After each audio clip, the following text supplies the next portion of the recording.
Sahabat yang dikasihi oleh Tuhan Yesus Kristus, mari sekarang ini kita berdoa. Kami datang kepadamu dan mempersiapkan diri dalam penghayatan iman kami di minggu yang penuh dengan kemurahan-Mu di minggu Paskah ini.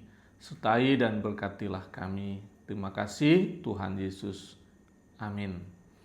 Sahabat yang dikasihi oleh Tuhan Yesus Kristus, kita akan masuki di hari Kamis Putih, Jumat Agung, Sabtu Sunyi, dan Minggu Paskah. 4 hari yang penuh dengan makna dalam kehidupan kita. Dan renungan harian yang saya akan buat tidak akan ada di Kamis Putih, Jumat Agung, Sabtu Sunyi, dan Minggu Paskah. Kita akan ketemu lagi nanti di hari Senin setelah Minggu Paskah, karena kita punya kesempatan menghayati firman Tuhan di ibadah di 4 hari yang sangat penting itu. Nah, saya ingin cerita bagaimana pemaknaan yang saya hayati bersama-sama dengan jemaat di GKJ Batinasi. Yang pertama adalah ibadah Kamis Putih. Ibadah Kamis Putih itu dilaksanakan perjamuan kudus yang melibatkan anak-anak di dalam perjamuan kudusnya. Dan ketika awal-awal jauh di tahun-tahun yang lampau, ketika orang masih diskusi berkaitan dengan apakah anak boleh dan tidak boleh dalam perjamuan kudus, ikut serta dalam perjamuan kudus Tuhan, Baginda mencoba untuk mendiskusikan bahwa perjamuan malam menjelang Tuhan Yesus disalib itu punya tradisi perjamuan Paskah yang lebih dahulu. Dan di saat perjamuan Paskah saat itu selalu ada liturgi yang dipakai. Liturginya dimulai tentu dari pertanyaan dari seorang anak kecil. Apa makna roti tidak beragi dan sayur pahit ini? Maka orang yang paling tua di situ, keluarga situ harus menceritakan kembali sejarah kehidupan mereka. Perjalanan yang membangun identitas sebuah bangsa, dan itu harus jadi identitas mereka. Jadi sebenarnya perjamuan malam menjelang Yesus disalib yang berdasar pada perjamuan yang jauh lebih dahulu mengasumsikan ada anak-anak di situ. Maka itu jadi perayaan. Maka pernah dalam satu ibadah kemasannya menggunakan pola seperti di Perjanjian Lama, maka harus ada anak yang bertanya, apa maksud roti dan anggur ini? Dan pendeta harus menjelaskan makna itu bagi seluruhnya. Itu dalam rangka membangun identitas. Maka perjamuan kudus Kamis Putih, semua keluarga anak-anak dilibatkan. Kemudian yang kedua di Jumat Agung, itu biasanya ada di Jumat sore sebagai penghayatan ketika Yesus disalib dan kemudian dikuburkan. Selalu menggunakan drama liturgi. Dan tahun ini drama liturginya itu pakai point of view dari prajurit yang ikut menyiksa Yesus, prajurit yang depresi karena melihat wajah Yesus yang tetap tenang dan tetap mengasihi walaupun dia disiksa. Prajurit yang depresi karena melihat para perempuan yang tetap setia di tengah-tengah para murid laki-laki yang ternyata tidak setia. Depresi karena dia lihat ketidaksetiaan hidupnya sendiri. Depresi karena melihat para penjahat yang disalibkan itu berdiskusi tentang siapa yang salah dan seterusnya. Saya akan jadi naratornya di ibadah Jumat Agung sampai akhirnya prajurit itu mati.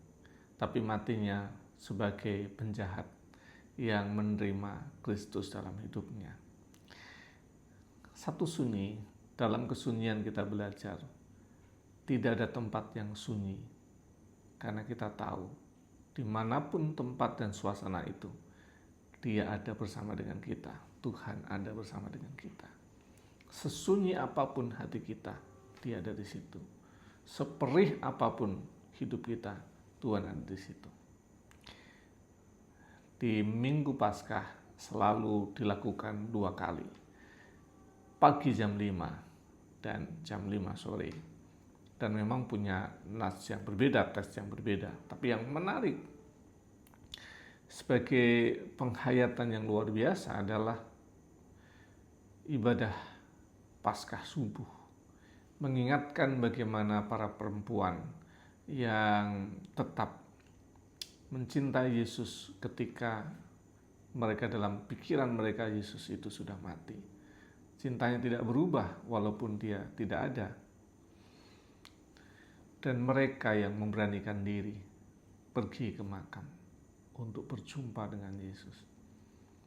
Dan bagian yang menarik dari ibadah setiap kali Paskah pagi, Paskah subuh adalah doa syafaat. Di doa syafaat itu kita pejamkan mata mulai dari suasana gelap, karena harus dibantu dengan lilin di pagi hari, di suasana di luar outdoor begitu. Dan ketika kita berdoa dalam suasana yang gelap, kita buka mata, kita bilang amin. Suasana sudah terang benderang.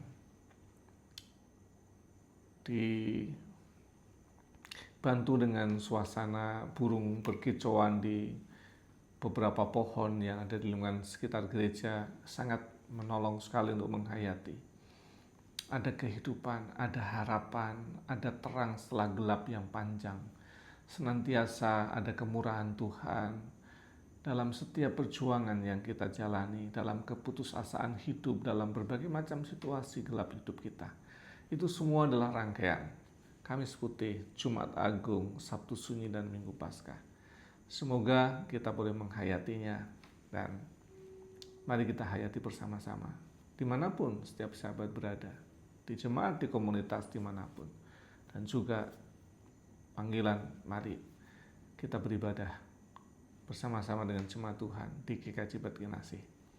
Kiranya Tuhan memberkati kita semua. Selamat menghayati hari-hari yang penuh dengan makna hidup dan iman ini. Tuhan Yesus memberkati. Amin. Mari kita berdoa. Bapa kami yang di surga, dikuduskanlah namamu, datanglah kerajaanmu, jadilah kehendak-Mu di bumi seperti di surga. Berikanlah kami pada hari ini makanan kami yang secukupnya. Dan ampunilah kami akan kesalahan kami, seperti kami juga mengampuni orang bersalah pada kami. Dan jangan bawa kami dalam pencobaan, tapi lepaskanlah kami daripada yang jahat. Karena Engkaulah yang punya kerajaan, dan kuasa, dan kemuliaan sampai selama-lamanya. Amin. Kemurahan cinta Tuhan menyertai setiap sahabat menjalani kehidupan ini. Dalam nama Bapa, Putra, dan Roh Kudus. Amin.